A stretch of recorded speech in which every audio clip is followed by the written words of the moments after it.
Hi guys, the subculture I chose is the 90s New York Club Kids. Club Kids were a group of young New York City dance club personalities led by Michael Alag and James St. James in the late 1980s and early 1990s.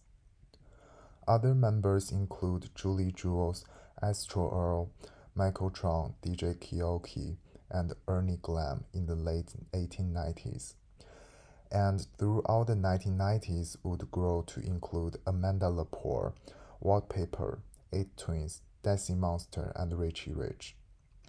They were a strong force in New York City's underground club culture at the time. They are the leaders of the party scene after Andy Warhol's death. They also brought a wild, inspiring, and useful energy to the city through the ongoing darkness of AIDS and created an inclusive and democratic environment for people to dance and party. Creativity to them was more important than the cash flow.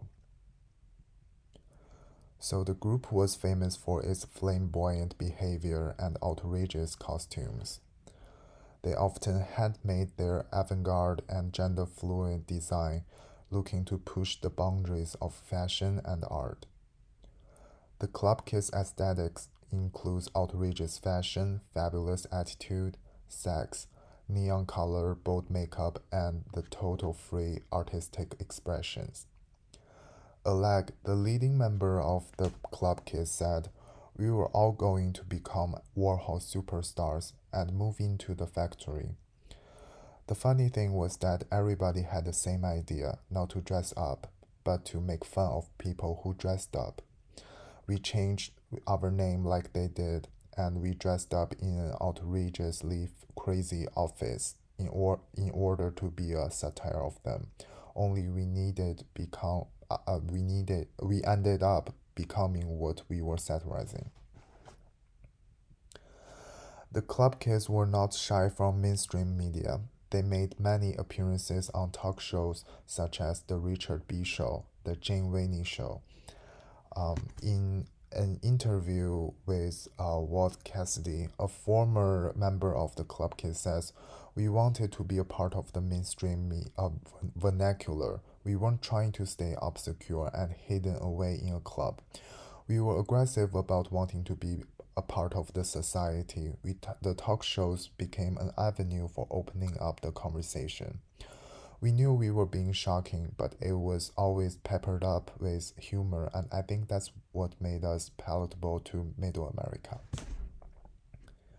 Many celebrities like Bjork, Jean Paul Gaultier, and Mugler were all seen hanging out with them. With techno and the incoming rave scene, fashion began to soften into an ambiguous, gender fluid style, which melded references to the Club Kids with skate, indie, hip hop, and grunge. Brands began casting street models and club personalities in shows, campaigns, and music videos.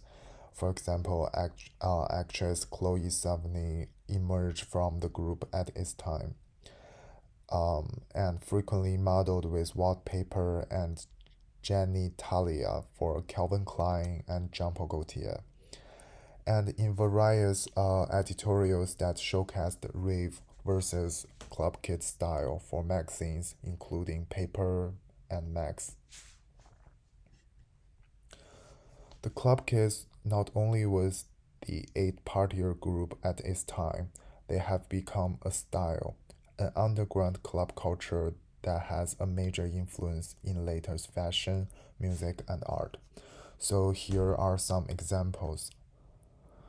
First, clothing brand Loverboy, designed by Charles Jeffrey, is very club kid style influenced. The stage presence of Lady Gaga during her art pop era. A lot of neon and funky elements were used on the stage. There's a New York artist named PC Pussy continued the work of the Club Kids and designed so many avant-garde and fashion art pieces.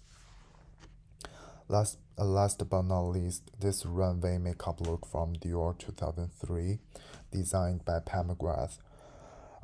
There are so many other creations inspired by the Club Kiss culture, and it continues to inspire the world. So here are all my presentation. Thank you for watching.